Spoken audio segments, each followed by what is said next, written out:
விடுதலை போர் என்பது தாயகத்தின் விடுதலைக்கானது. அந்த போரை கம்யூனிஸ்டுகள் ஆதரிக்கிறோம். எனவே பாலஸ்தீனத்தின் பக்கம் நாம். ஆஸ்லோ கேம்ப் டேவிட் என்ன சொல்கிறது? அவரவர் பகுதியில் அப்படியே இருக்க வேண்டும், விஸ்தரிக்க கூடாது. ஆனால் அந்த இரண்டு ஒப்பந்தத்தையும் மீறியது யார்? இஸ்ரேல். துணை போனது பிரிட்டன், அமெரிக்கா, மேற்குலக நாடுகள். இப்போது ஐக்கிய நாடுகள் சபை அமெரிக்காவை எதிர்க்க முடியுமா? ரஷ்யாவை எதிர்க்க முடியுமா? ஐக்கிய நாடுகளின் சபையின் நோக்கத்தையே சிதைத்து விட்டது அமெரிக்க ஏகாதிபத்தியம். சவுத் பிளாக்கில் இருந்து ஜன்னல் ஓரத்திலிருந்து வேடிக்கை பார்க்கிறார் நாட்டின் பிரதமர். விடுதலையினுடைய அர்த்தமும் பொருளும் தெரிந்தால் தானே விடுதலை இயக்கத்தை ஆதரிக்க முடியும். ஈரான் அடிக்கிற பொழுது மகிழ்ச்சி ஏற்படுகிறது அல்லவா? அது ஏற்படக்கூடாது. ஆனால் ஏற்பட வைத்து விட்டார். பிரிக்ஸ் உருவாகிவிட்டால் அமெரிக்காவின் கழுத்தை நெரித்து விடலாம். இடதுசாரிகள் எப்பொழுதுமே விடுதலையின் பக்கம். விடுதலை போரை நாம் ஆதரிக்கிறோம், அதே நேரத்தில் போரை நாம் எதிர்க்கிறோம். போர் தேசிய வெறியை தூண்டும், போர் நாகரிகங்களை அழிக்கும். எனவே எப்பொழுதுமே கம்யூனிஸ்டுகள் போர்களின் பக்கம் நிற்பதில்லை. எதன் பொருட்டும் போர்களை நியாயப்படுத்தக்கூடாது என்றார் லெனின். 1917 அக்டோபர் புரட்சி வெற்றியடைந்து தொடர் லெனின் அதிகாரத்திற்கு வந்தவுடன் அவர் முதல் கையெழுத்தே பீஸ் பீஸ் பீஸ் என்று எழுதினார். ஸ்மால்னியில் முதல் கையெழுத்தே அமைதி. அடுத்தவர் லெனின் எழுதினார் யுத்தம் கோழைகளின் செயல் என்று. இன்றைக்கு பொருந்துகிறதா யார் கோழைகள் என்று?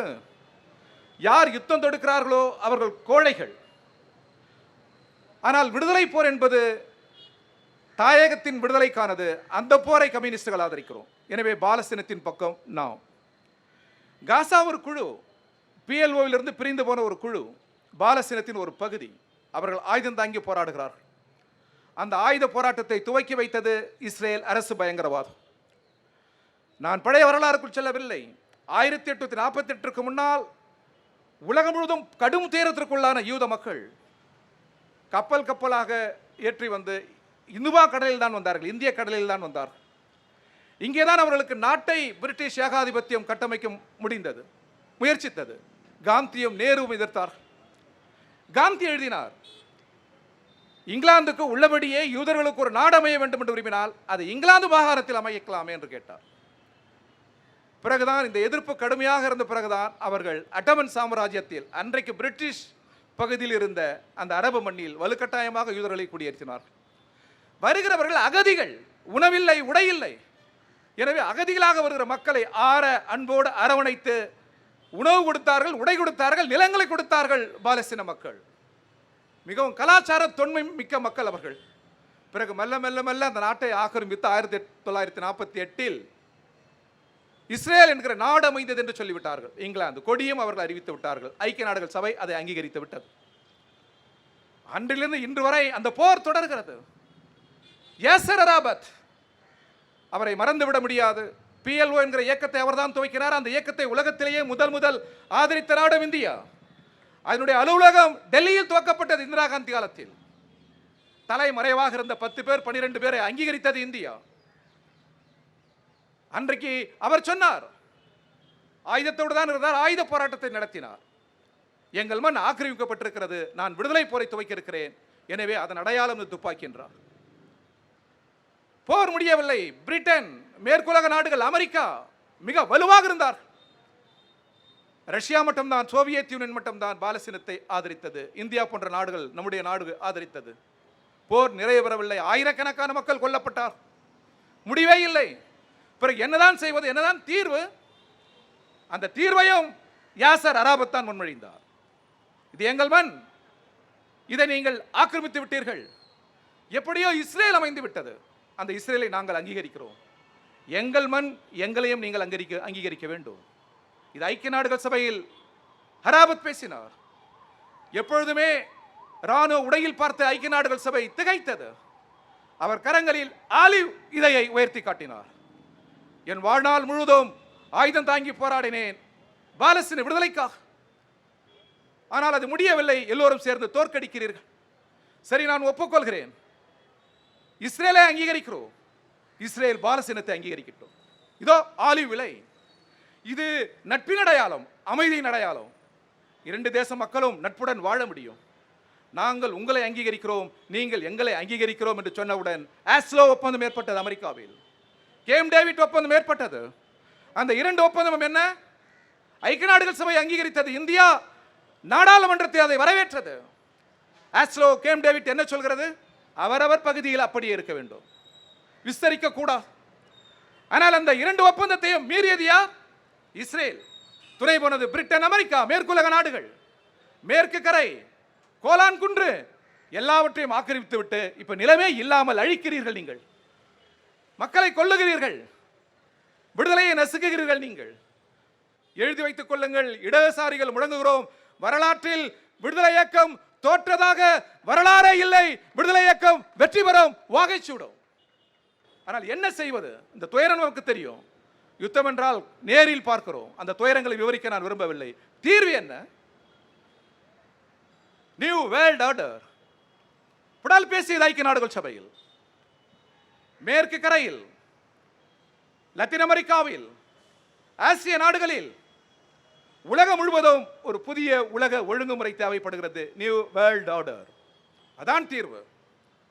அதில் அவர் சொன்னார், அந்த மனிதர் நான் உலகத்தில் மிக துணிச்சலாக சொன்னார், டாலர் டாலர் தீர்மானிக்கிறது. உலகத்தின் மிகப்பெரிய ஜனநாயக நாடு இந்தியா. அதன் ரூபாய்க்கு மதிப்பில்லை, ரூபிலுக்கு மதிப்பில்லை. ஆனால் உலகத்தையே அடைக்காள்கிற அமெரிக்கா டாலர் மூலம் ஆதிக்கம் செய்கிறது. எனவே இதற்கு மாற்று தேவைப்படுகிறது. அவரவர் ரூபாய் அவரவர் நாணயத்திலேயே வர்த்தகம் செய்ய வேண்டும். அப்பொழுதுதான் அமெரிக்காவின் மேலாதிக்கம் ஒழியும் என்று அவர்தான் ஐக்கிய நாடுகள் செயல் பேசினார். அன்றே அவரை கொலை செய்வதற்கு பலமுறை முயற்சி செய்தார். நியூ வேர்ல்ட் ஆர்டர் என்று அவர் சொல்லுகிற பொழுது ஐக்கிய நாடுகள் சபை திருத்தி அமைக்கப்பட வேண்டும் என்று சொன்னார். இப்போது ஐக்கிய நாடுகள் சபை அமெரிக்காவை எதிர்க்க முடியுமா? ரஷ்யாவை எதிர்க்க முடியுமா? எந்த நாட்டை எதிர்க்க முடியும்? ஐக்கிய நாடுகளின் சபையின் நோக்கத்தையே சிதைத்து விட்டது அமெரிக்க ஏகாதிபத்தியம், பிரிட்டிஷ், நேட்டோ நாடுகள். எனவே பிடல் காஸ்ட்ரோ ஐக்கிய நாடுகள் சபையில் சொன்னார், உலகத்திலே மகத்தான செல்வ வளங்களை கொண்டிருக்கிற ஆப்பிரிக்கா வறுமையில் இருக்கிறது. யார் காரணம்? கொள்ளையடித்தவர் கொள்ளைக்காரர்கள் காரணம். கொள்ளைக்காரர்கள் இங்கே விற்றிருக்கிறீர்கள், அமெரிக்க வடிவில், பிரிட்டன் வடிவில். நேருக்கு நேராக சொன்னார் பிடல் காஸ்ட்ரோ. எனவே அந்த இயற்கை வளங்களை கொள்ளையடிப்பதற்கு முடிவு கட்ட வேண்டும் என்று சொன்னால் உங்களுக்கு என்ன வேலை? மத்திய கிழக்கில் நூற்றுக்கணக்கான தளங்கள், மத்திய கிழக்கால் உங்களுக்கு என்ன ஆபத்து? ஏன் அங்கே இருக்கிறீர்கள்?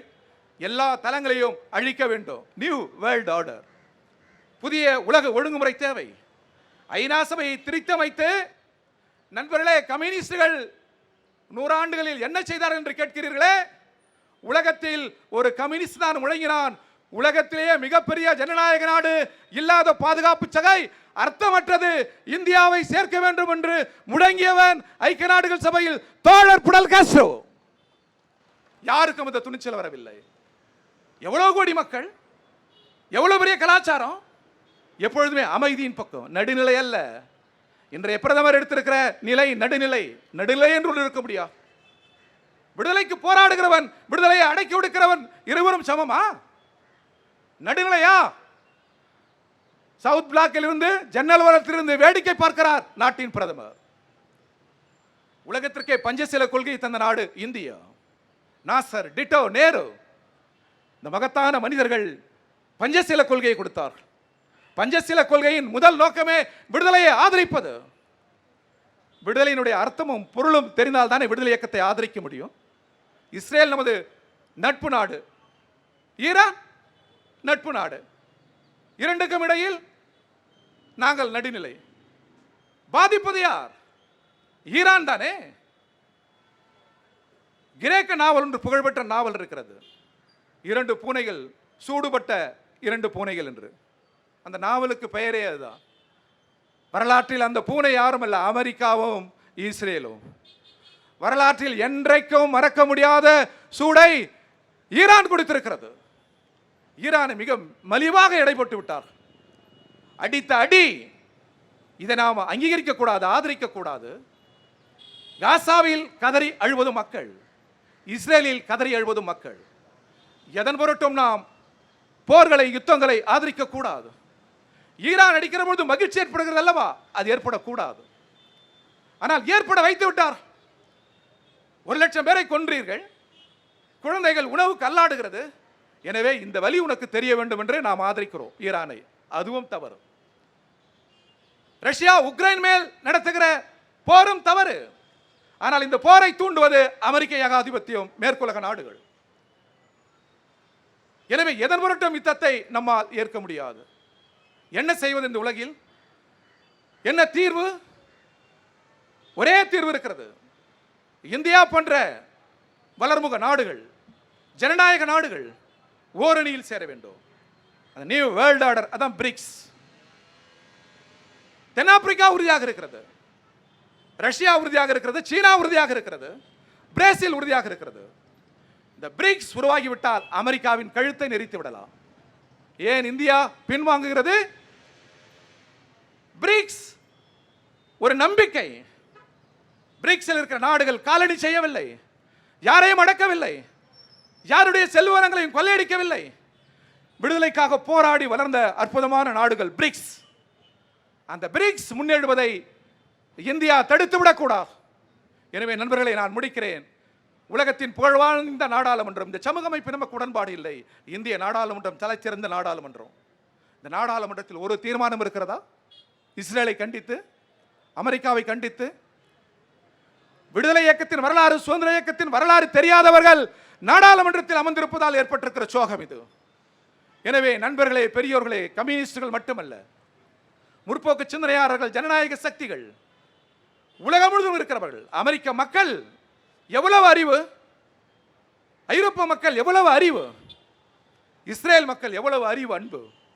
எங்கள் அரசு செய்த குற்றத்திற்காக நாங்கள் மன்னிப்பு கேட்கிறோம், காசாவோடு இணைகிறோம், காசா முகாமுக்கு நாங்கள் செல்கிறோம் என்று சொல்கிறார்கள்.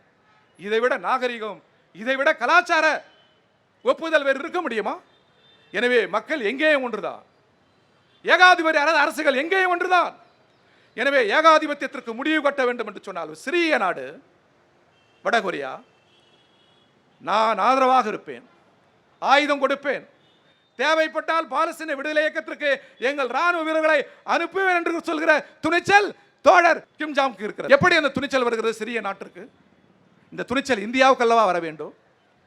எனவே இந்தியா தனது மரபுகளில், பண்பாடு கூறுகளில், உலக தொலைநோக்கு அரசியலில், நேரு போன்ற மகத்தான மனிதர்கள் வகுத்த, இடதுசாரிகள் வகுத்த அந்த தொலைநோக்கு அரசியலில் இந்தியா கொஞ்சம் திசை திருப்ப வேண்டும்.